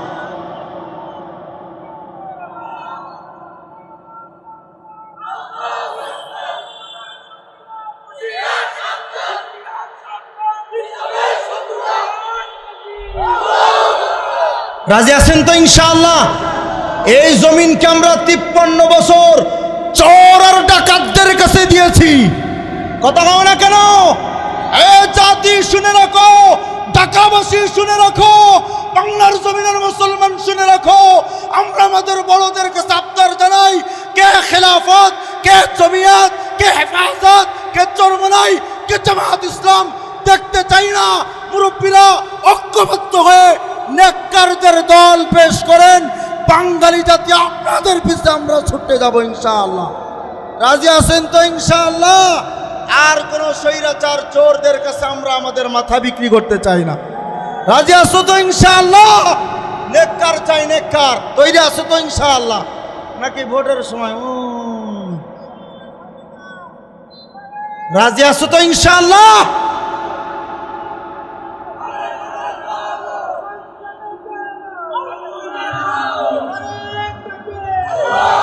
মুহতারাম হাজিরিন, নেককার পছন্দ করবো তো ইনশাআল্লাহ?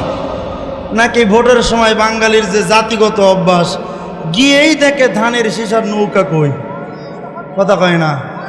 নেককার, নেককার ইনশাআল্লাহ। 2 হাত উঁচু করে কও ইনশাআল্লাহ। নেককারদের প্রতীকের উপরে এবার আপনার আমার আমানতের ভোট পড়বে ইনশাআল্লাহ। আল্লাহ তৌফিক দান করেন, বলেন আমিন। আদবের সাথে নাকি বেআদবের সাথে? তাকাব্বুরের সাথে, অহংকারের সাথে না আদবের সাথে? আল্লাহ কবুল আর মঞ্জুর করেন, বলেন আমিন। নেককার হওয়ার চেষ্টা আজ থেকে ইনশাআল্লাহ। এক নম্বর আমল দিয়েছিলাম কি? নেককার পছন্দ করা। কি জোরে বলো? এই যে দুলুম দালুম আওয়াজ হইতেছে, নেককারদের মজলিস না বদকার? জোরে কয় না কেন? হ্যাঁ, এই সমস্ত মজলিসের সাথে মুসলমানদের সম্পর্ক থাকতে পারে না। জোরে কও আল্লাহ এই যুব সমাজকে হেফাজত করো, আল্লাহ যুব সমাজকে নেক বানায় দাও। আল্লাহ ঘরের ভিতরে মা বোনরা শুনতেছেন, আল্লাহ তাদেরকেও নেক হওয়ার তৌফিক দান করো। মোহতারাম হাজিরিন, চেষ্টা করব নেক হওয়ার ইনশাআল্লাহ। এক নম্বর নেককার পছন্দ করা। এক নম্বর কি? জোরে কয় না।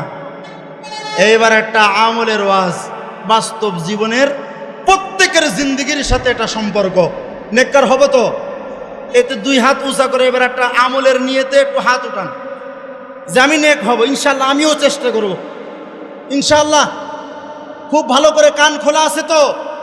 এই দুই হাত নাড়াচাড়া দেন তো এভাবে। কান খোলা আছে তো? তাহলে শুনে নেন, নেককার হওয়ার জন্য এক নাম্বার সহায়ক হলো হালাল খানা। কি জোরে কও? আরো জোরে। জানুয়ারি মাস শেষ, ফেব্রুয়ারি চলতেছে। ব্যবসার জন্য লোন নিয়েছেন কারা?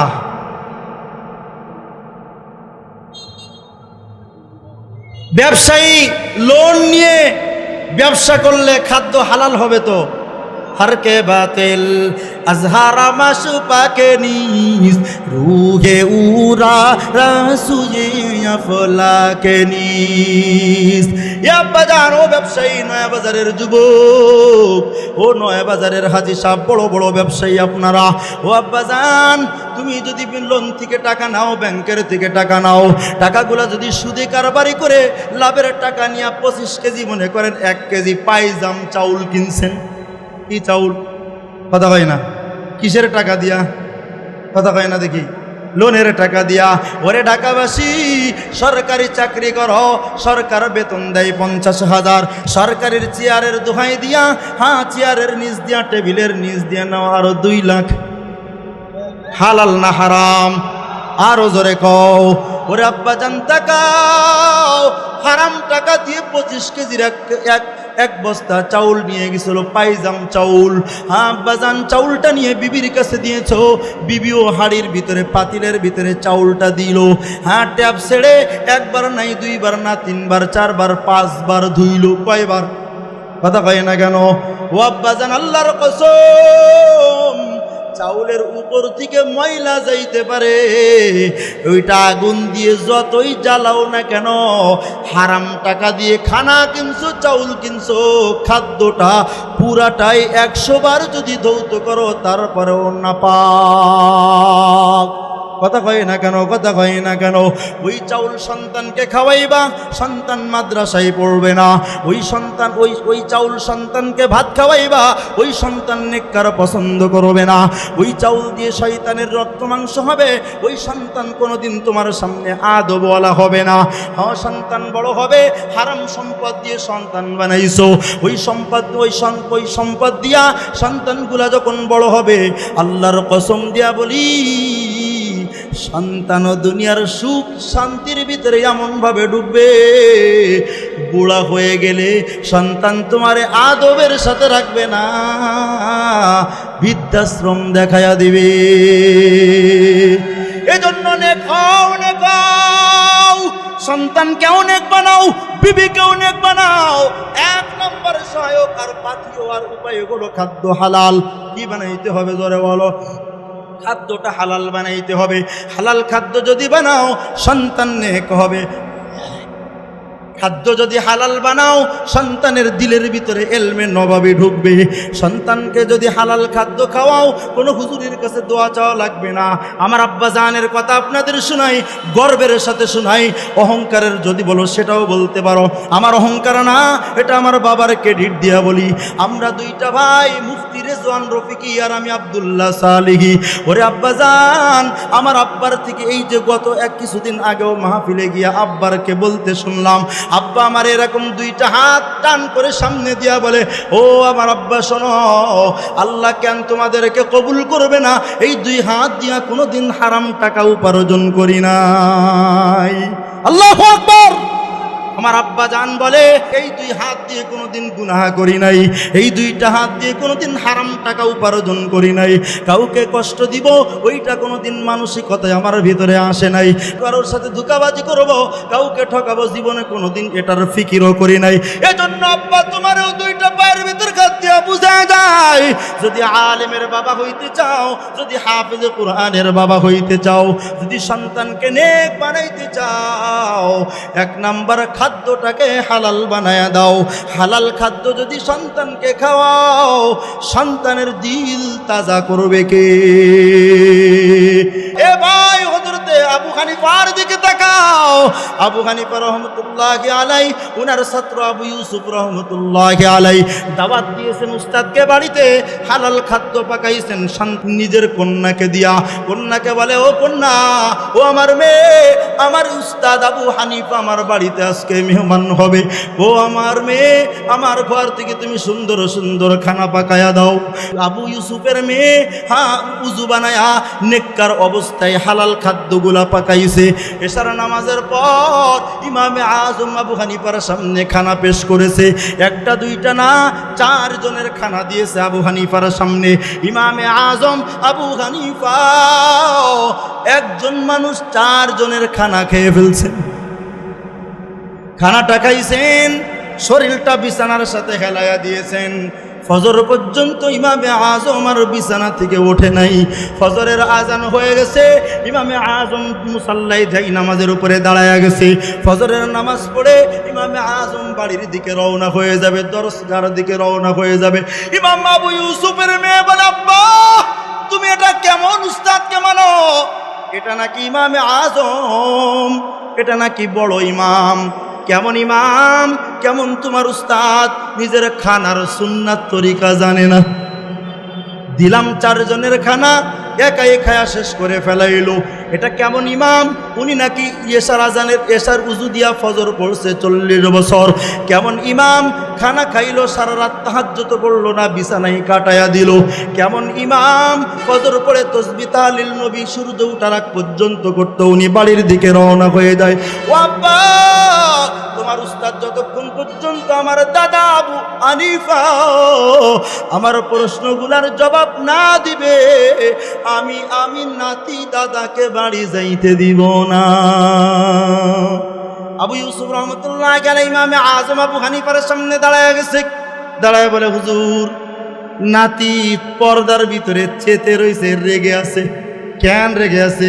ওই যে আপনি 4 জনের খানা খাইছেন, কেন অল্প খানা খাওয়া না সুন্নাত? 4 জনের খানা কেন খাইছেন জানতে চাই। তাহাজ্জুদ কেন পড়লেন না জানতে চাই।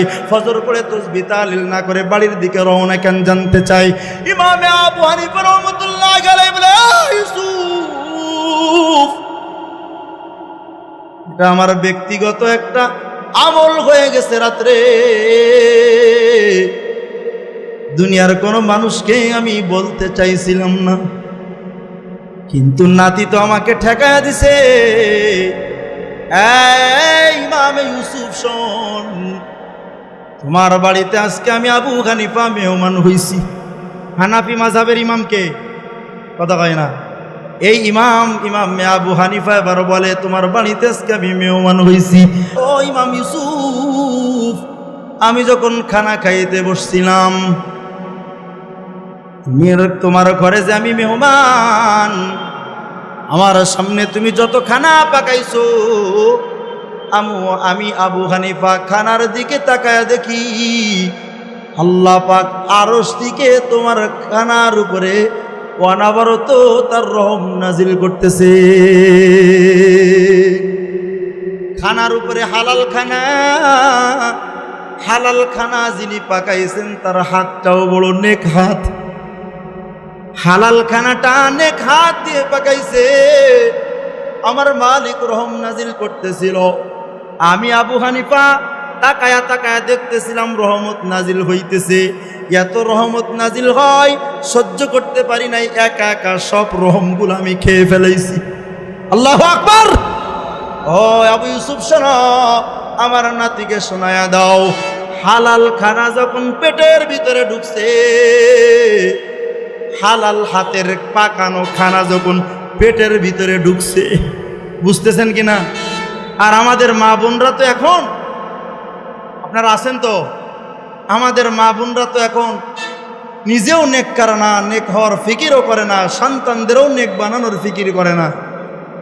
উজু করে খানা পাকানো তো দূরের কথা, স্বামী হলো অফিসে, স্বামী হলো দোকানে, ব্যবসা প্রতিষ্ঠানে অথবা গাড়ি চালাইতে গেছে, স্বামীর জন্য সন্তানের জন্য খানা পাকাই একদিক দিয়া আর পরপুরুষের সাথে আর একদিকে পিটিস পিটিস করে। কথা কয় না, কথা কয় না।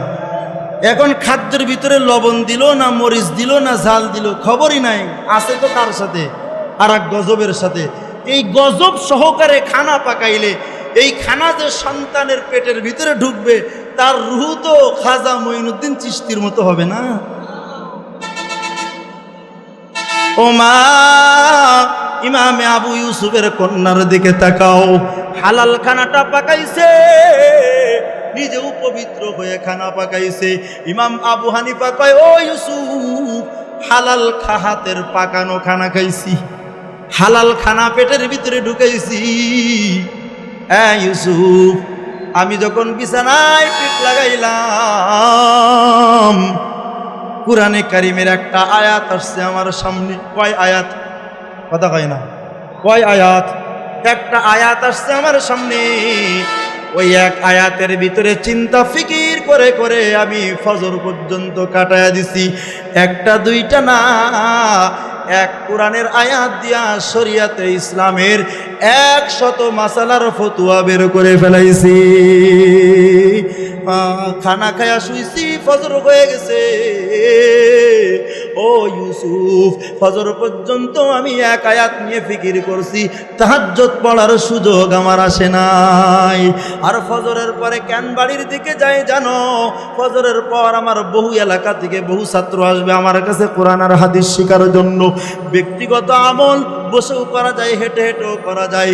বসে যদি করতে যাই ছাত্রগুলার হক নষ্ট হবে, ওরা কষ্ট পাবে। এজন্য ফজরের নামাজ পড়ে আমি ইমামে আজম ছাত্রদের হক আদায় করার জন্য বাড়ির দিকে রওনা হয়ে গেছি। এজন্য মা, ও ঢাকাবাসী মা, ও বাবু বাজার এলাকার মা, দুইটা পায়ের ভিতরে হাত দিয়ে আমি আব্দুল্লাহ তোমার সন্তান বুঝায়া যাই, খাদ্যগুলা যখন পাকাও নিজে নেককার হয়ে পাকাও, উজু বানায়া খানা পাকাও। ওই খানা যখন সন্তানের সামনে দাও তো বিসমিল্লাহ পড়ে বরকতের খানা দাও। ওগো মা, স্বামী যদি হালাল রিজিক তোমার কাছে উঠায়া দেয়, তুমিও যদি নেক অবস্থায় খানাগুলা পাকাও, দুনিয়ার কোনো মাজার পূজারীর কাছে যাওয়া লাগবে না, হুজুরের কাছে যাওয়া লাগবে না, পীরের কাছে যাওয়া লাগবে না। তাহাজ্জুদের বিছানায় দুই হাত আল্লাহর কাছে বলবো, আল্লাহ সন্তানকে হাফেজ বানায়া দাও, আল্লাহ সন্তানকে হাফেজ কোরআন বানায়া দিবে। নেক হব তো ইনশাআল্লাহ? এ ভাই, আমরা নেক হব তো ইনশাআল্লাহ? মা বোনরাও নেককার হওয়ার ফিকির করো রে মা। ও আব্বাজান, নেক হও, নেক হও, নেককার পছন্দ করো, এটাই তোমার আমার জন্য বরকত। কত বরকত দেখো, কত বরকত। সন্তানকে ডাক্তার বানাইছো, সন্তানকে ইঞ্জিনিয়ার বানাইছো। এই যে ডাক্তারদের মজলিস চলছে ধুলুম দালুম, সারা বাংলাদেশের ডাক্তাররা আজকে এখানে, কথা হয় না, সারা বাংলাদেশের ডাক্তারদের আজকে মেডিকেল অ্যাসোসিয়েশন চলতেছে। এখানে কি বলেন, কোরআনের আলোচনা হইতেছে না? ততক্ষণ না কি হয়, দুলুম দালুম হয়। আব্বাজান, বাস্তবে আমাদের চোখে দেখা নেককার ডাক্তারদের বড় সমাজের ভিতরে অভাব। ডাক্তার হয়, বদকার হয়, ডাক্তার হয় এলাকার ভিতরে বসে বসে ডাকাতি করে 100 টাকার জায়গায় 500 টাকা। কথা কয় না কেন, কথা কয় না কেন?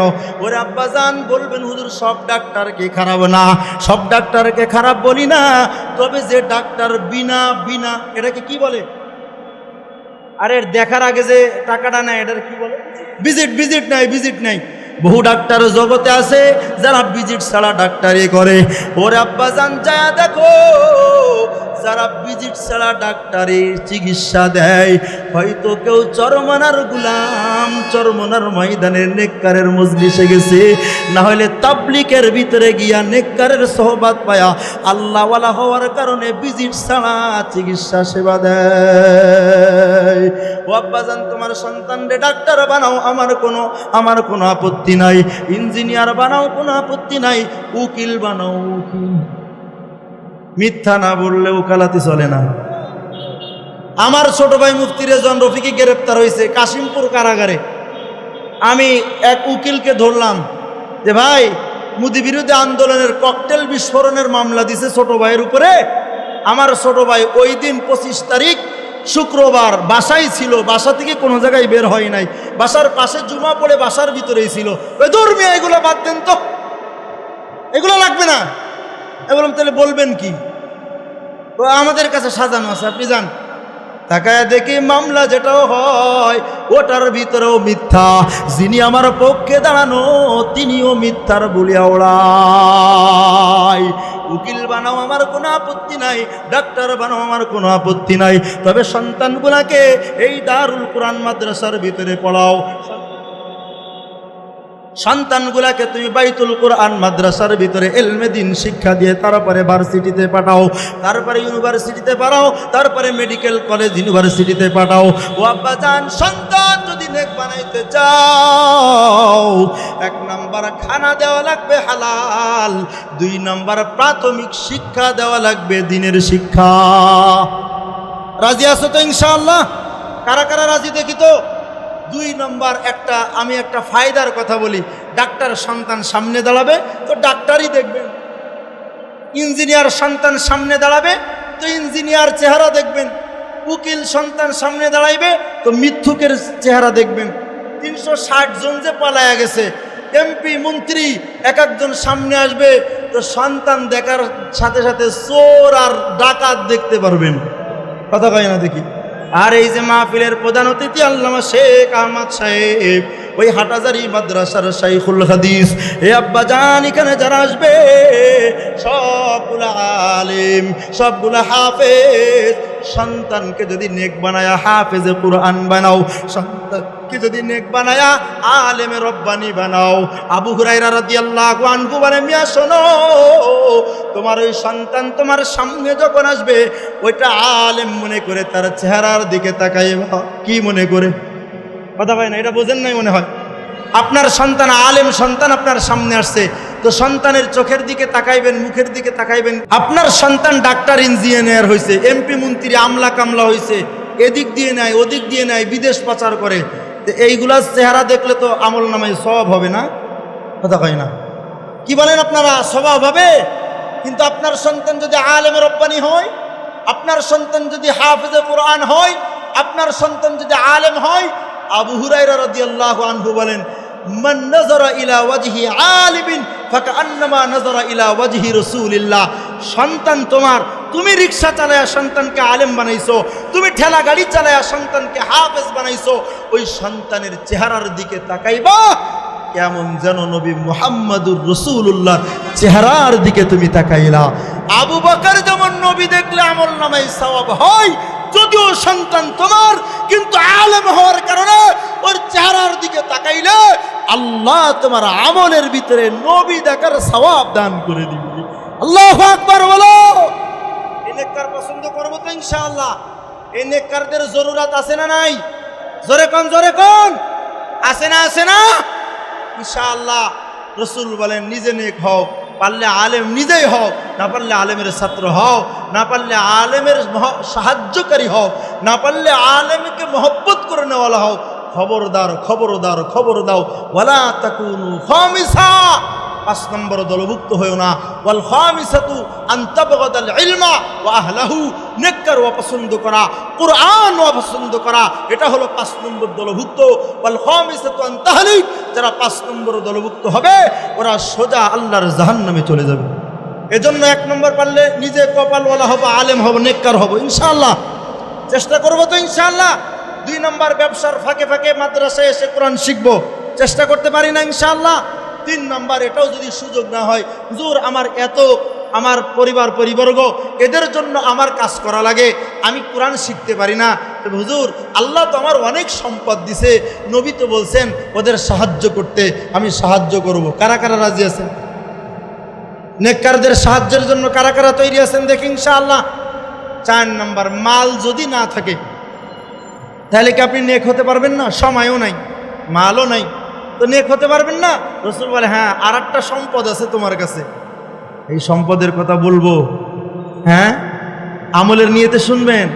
নবী বলেন, তোমার একটা অন্তর আছে না, অন্তর, ওই অন্তর দিয়া আলেমকে মহব্বত করে নেওয়ালা হও, তাহলে আল্লাহ বলবেন ফাদখুলি ফি ইবাদি।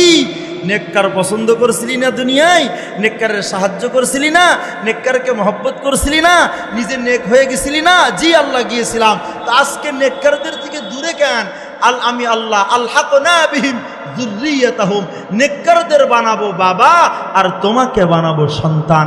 ফাদখুলি ফি ইবাদি, নেককারদের সাথে আজকে দাঁড়ায়া যাও, ওয়াদখুলি জান্নাতি, আর নেককারদের সাথে একসাথে আমি আল্লাহর জান্নাতে চলে যাব। সূরা তুরের 21 নম্বর আয়াত, ওয়াল্লাযীনা আমানু ওয়াত্তাবাতুহুম যুররিয়াতুহুম বিঈমান আলহাকনা বিহিম যুররিয়াতাহুম, নেককার পছন্দ করলে আল্লাহ তাদেরকেও নেক বানায়া দেয়। সুবহানাল্লাহ। একটা উদাহরণ দিব, আমার দাদা পীর পরদাদা শাহ হাকিম মোহাম্মদ আখতার রহমতুল্লাহি আলাইহি বলছেন, কোন মহিলা যদি গর্ভবতী হয় কি হয়? কথা কয় না দেখি। আর আপনারা কথা বুঝতেছেন না? আমার 2 হাত উঁচা করেন, আবার নাড়াচাড়া দেন, একটু তাকবীর দেন তো, বলেন তো আল্লাহু আকবার। কোন মহিলা যদি কি হয়? সবাই বলেন, গর্ভবতী হয়, সন্তান পেটে থাকে। তো মহিলা যদি আপেল, কমলা, লেবু ইত্যাদি খায়, তো এই যে প্রোটিনটা বাচ্চা পায় না। কথা কয় না দেখি। মা যা খায় ওটা কে পায়? কথা কয় না, বাচ্চা পায় না। হ্যাঁ, নেককারদের কাছে থাকলে আশরাফ আলী থানভী বলে, আল্লাহ নেককারদের উপরে যাক ফাইন্নাল জালিসা লা ইয়ানদারিজু মাহুম ফি জামিই মা তাফাদ্দালাল্লাহু বিহি মাহুম। আল্লামা ইবনে হাজার আসকালানী রাহমাতুল্লাহি আলাইহি কাশফুল বারি শরহুল বুখারী, বুখারী শরীফের এক সারা গ্রন্থ কাশফুল বারি, তার ভিতরে আল্লামা ইবনে হাজার আসকালানী রাহমাতুল্লাহি আলাইহি বলেন, উলাইকাল জুলাসা লা ইয়াশকা বিহিম জালিসুম। এই হাদিসের ব্যাখ্যার ভিতরে বলে, যারা নেককারদের সোহবতে থাকে, নেককারদেরকে আল্লাহ যত নিয়ামত দান করেন, নেককারদের সোহবতে যারা থাকে, নেককারদের সাথে যারা থাকে, আল্লাহ তাদেরকে ওই সব নিয়ামতগুলোও দান করে দেয়। ফি জামিই মা তাফাদ্দালাল্লাহু বিহি মাহুম, আল্লাহ নেককারদের যা দেয় সব তারাও ভাগ পায়। আর একটা উদাহরণ দেই, আপনার আমার মুরগি আছে না বাড়িতে? মা বোনরা মুরগি পালে না? কথা কয় না। আরে ভাই কথা কন না কেন? মুরগিতে ডিম দেয় না? ডিম দেয়। 15টা ডিম পারছে, 15টা ডিম। কয়টা ডিম? ওই 15 ডিম নিয়ে মুরগি তাওয়া দিছে 23 দিন। কয় দিন? কথা কন, জোরে কন। 23 দিন। তো যে ডিমগুলা মুরগির ডানার নিচে ছিল, 23 দিন পর মায়ের একটু ওম পাওয়ার কারণে, গরম পাওয়ার কারণে এই মুর্দা ডিমের ভিতরে নতুন নতুন বাচ্চা, নানান রকমের বাচ্চা হয় না? হয় না? কেন? ওই মায়ের ডানার ভিতরে ছিল। কিসের ভিতরে? নেককারদের ডানার ভিতরে থাকলেও আল্লাহ তোমাকে নেক শুধু বানায় না, নেককারদের যত নিয়ামত আল্লাহ দেয় ওটা তোমারও অংশীদার বানায় দেয়। কিন্তু এবার জবাব দেন, একটা ডিম 23 দিন ডানার ভিতরে নাই, বাহিরে ছিল। কোথায় ছিল? কথা কও। এই 23 দিন পর 14টা ডিমের ভিতরে বাচ্চা, আর একটা ডিম কি ভালো থাকবে? বাচ্চা হবে না নষ্ট হয়ে যাবে? রাব্বা বোঝেন তো? মাত্র 23 দিনের সোহবত পাইছে, মাত্র 23 দিন বুকের নিচে ছিল, তো মুর্দা ডিমের ভিতরে জিন্দা বাচ্চা আসছে। আর একটা ডিম শুধু ডানার বাহিরে ছিল, বাচ্চা তো আসেই নাই, নিজেও পচে গেছে। নিজেও কি হয়েছে? তো নেককার পছন্দ করো, নেককারদের ডানার ভিতরে থাকো, আল্লাহ তোমার কলবটা হেদায়েতের নূর দিয়ে বাচ্চা, মুরগির বাচ্চা মতো জিন্দা বানায়া দিবেন। আল্লাহু আকবার। রাজি আছেন তো ইনশাআল্লাহ?